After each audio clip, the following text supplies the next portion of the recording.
This isn't just another 30-minute commercial. This is the people behind the products, the innovators, the engineers, the entrepreneurs. Scent thief, Mr. Russell.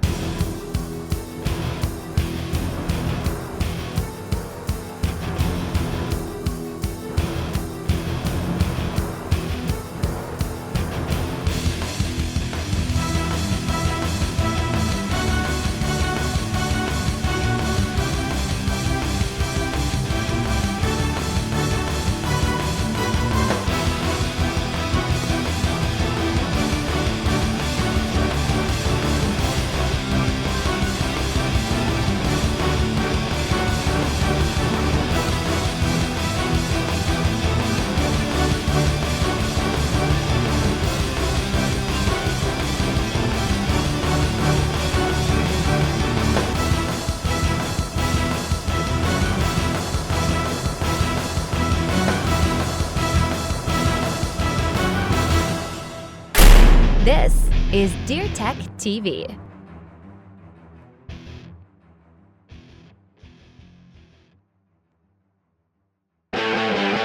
Welcome to DeerTech TV. Today, we're cutting straight to the point with Rage broadheads.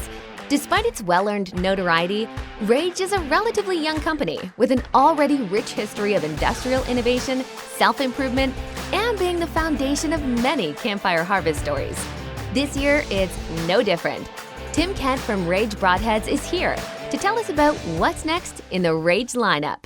So the Rage Broadhead tagline is leading the evolution in lethal technology. And if you've been shooting expandable broadheads for a while, you know that it wasn't all that long ago that we were working with kind of what they refer to now as an over-the-top design. And over-the-top broadheads, although they were great when they functioned properly, on angling shots, or if they encountered certain skeletal features like ribs and those types of things, there was the opportunity for one blade to open and one or two to not open, which would create penetration and deflection issues.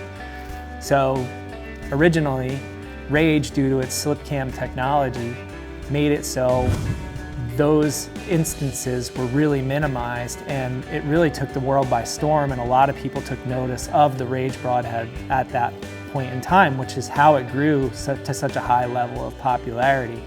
So as the broadhead has advanced, the original Rage had a dental band as the retention system for the blades, and then the big leap from there was the shock collar system, which actually used this cup basically on the bottom side of the head in order to hold the blades in place and keep them retained, because that was one of the challenges that bow hunters were facing. They'd be in the tree stand and they'd look up and a blade would have been deployed or maybe had pre-deployment in flight.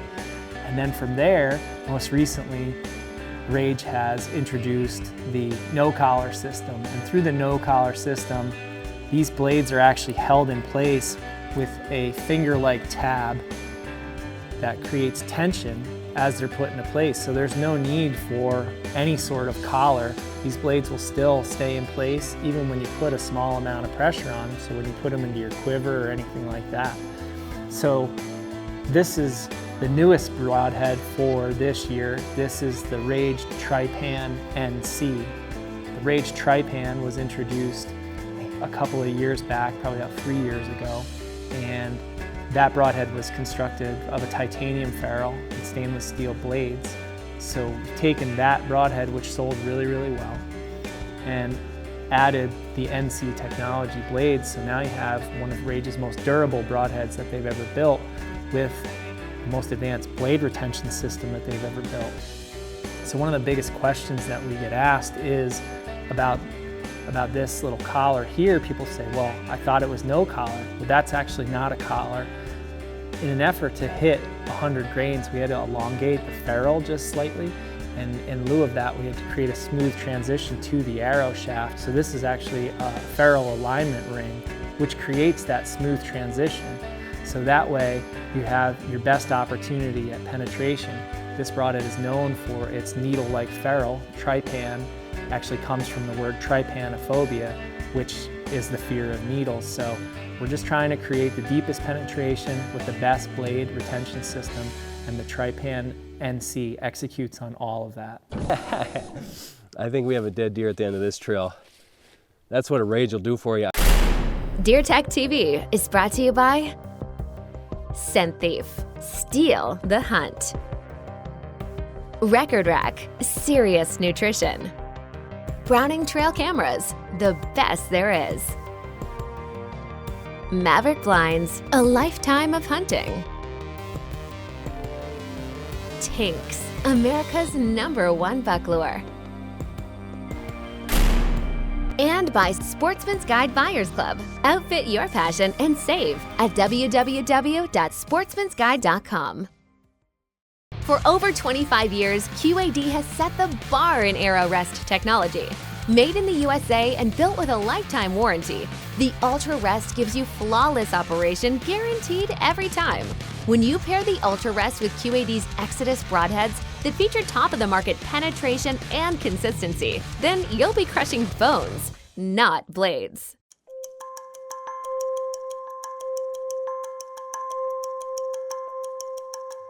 Established in 1972 and trusted by generations of hunters for nearly 50 years, Tinks has a lure to meet the needs of every phase of the hunt, along with a broad variety of dispenser options.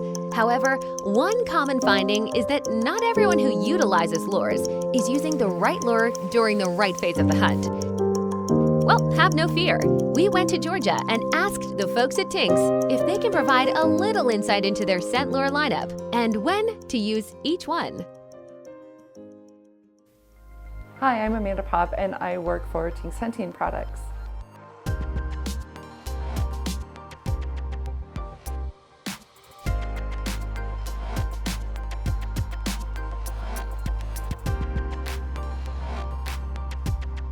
In 2022, Tinks will have been in the marketplace for almost 50 years, which is a really long time. That longevity in the hunting space is really rare, and we'd like to think that that's because we're really, really good at what we do. If you're new to deer lures and maybe you don't quite understand what they are, how to use them, what the seasonality is, we're going to cover that for you today. There's a lot of really great products in our Tinks lineup, but sometimes it can be a little bit overwhelming if you just don't understand the whole process or what the intention is behind each of them. Unfortunately, a lot of people go out without the proper knowledge, and what that's going to lead to is just not the best experience for you in the woods, or potentially you're not going to be successful. If you're using something like 69 rut in the early season, the deer are going to know that something isn't quite right. So making sure that you're using the right products at the right time is of utmost importance.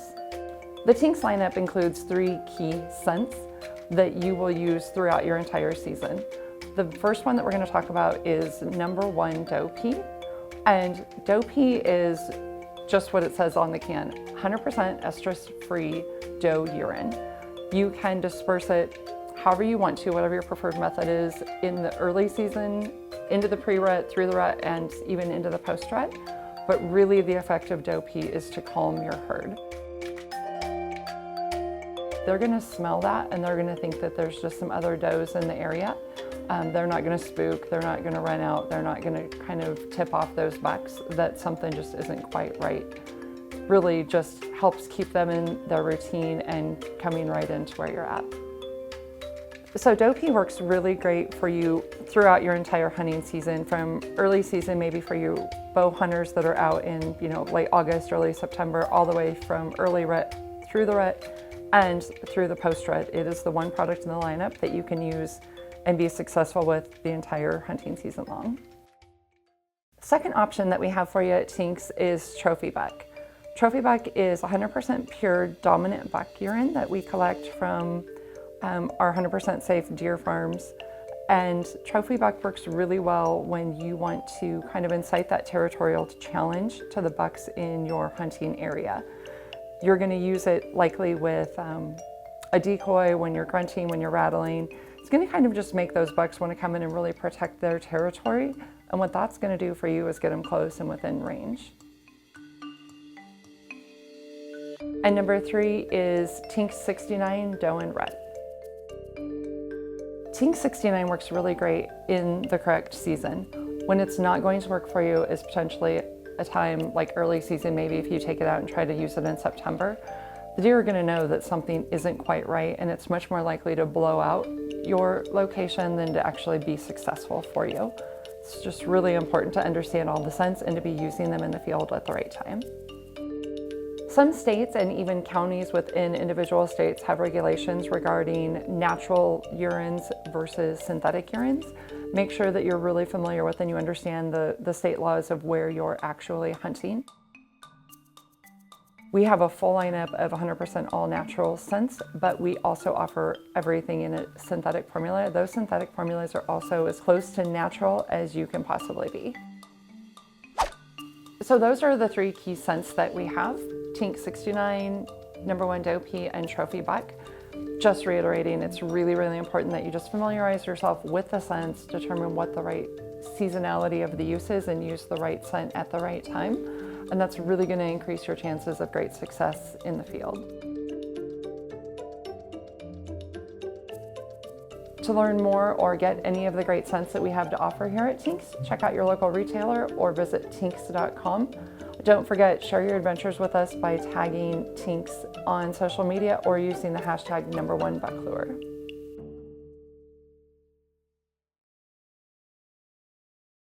Coming up next, Tim Kent is in Texas, hunting for his first axis deer. And it turns out to be quite the unconventional hunt for him. Stay tuned.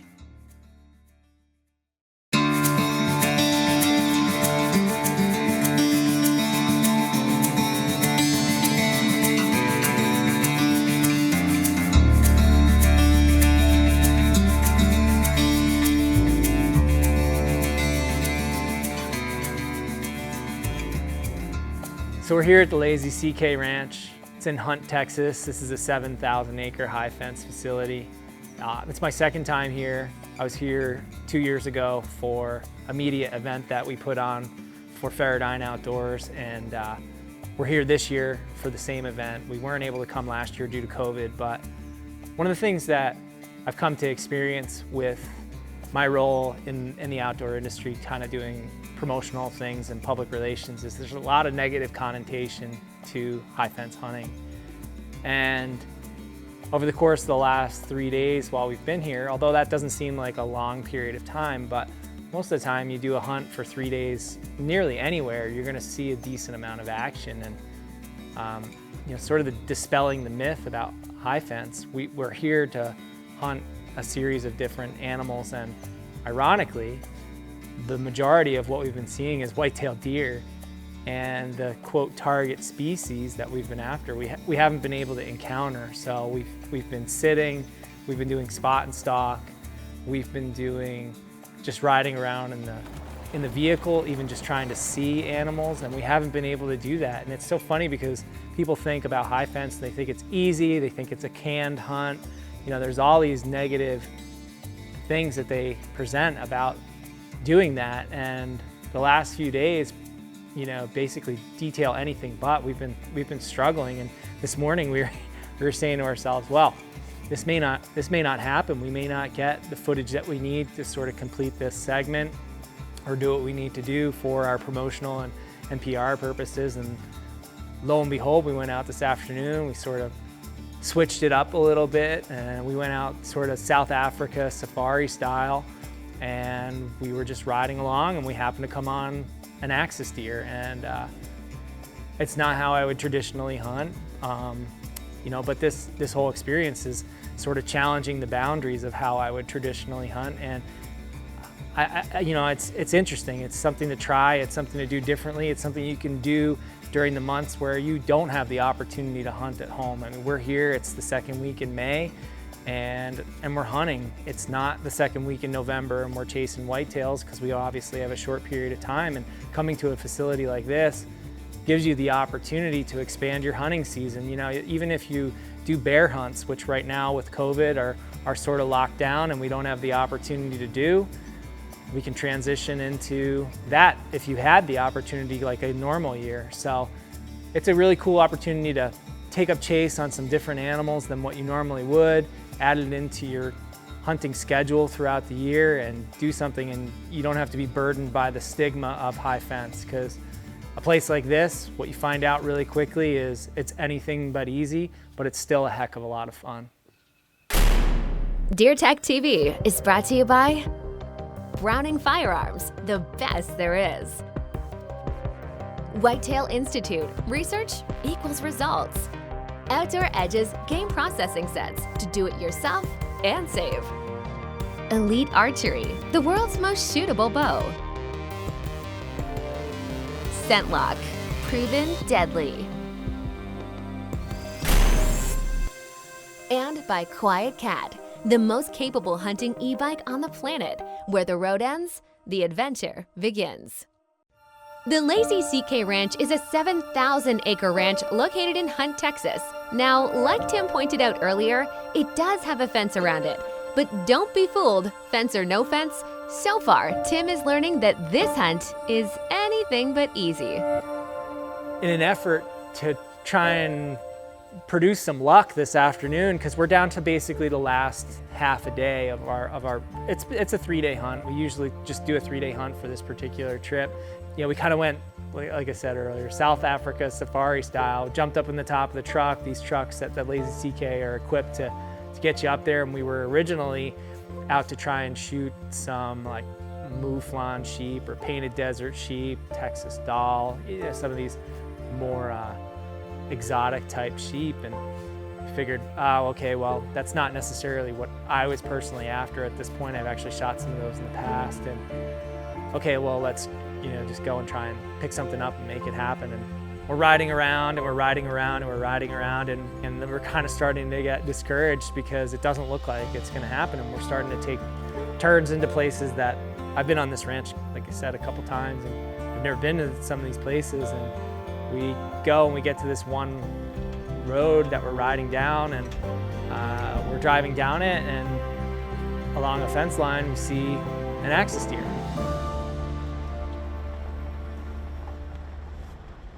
Immediately my heart starts going a little bit, and you know, I start to get the feels for a hunt, and he kind of bounds across the road that we're on and goes into the brush a little bit, and we just creep forward a little bit more.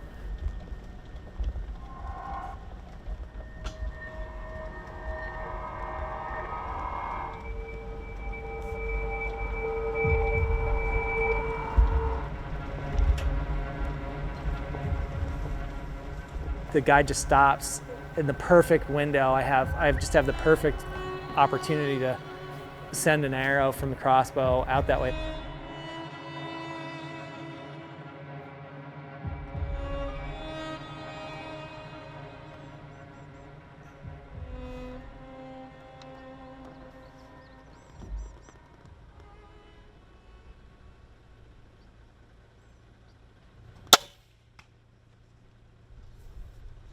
It's hard to see it because these crossbows are so fast, but there was no question that there was a, you know, contact and a positive impact. As soon as you could tell it hit the body cavity, and the buck bounded off really quickly, kind of did that typical death run that we're used to as hunters. When we see that, we know we've got a good situation on our hands, and it wasn't but a few seconds later we heard some crashing in the brush, and you know, everybody was kind of looking at each other wide-eyed, wondering, holy crow, did this all just come together? Because that wasn't exactly how we were trying to do this hunt. We were out after sheep, you know, even despite the fact that our initial target species was axis, we just got lucky and ran into one.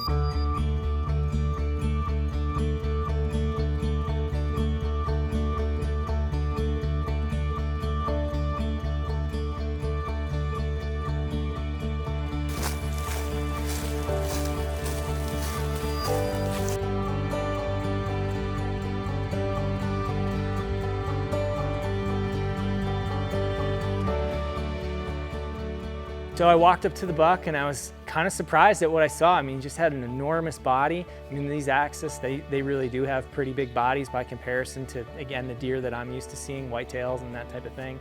He actually had a really dark rack, and he had a bunch of velvet that was hanging. These guys had some pretty bad weather over the winter, kind of hit the national news and everything else, and it really impacted the deer health overall, and then their antler development. So this deer definitely had some impact due to the weather, whether it was frostbite or maybe his antlers actually even froze in velvet, hard to say, but it was cool to just walk up on him, see how unique he was and the character that came along with his antlers and everything else, and then that enormous body.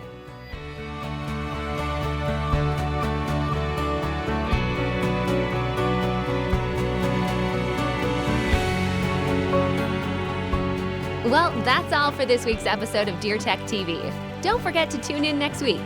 Same place, same time. See you then.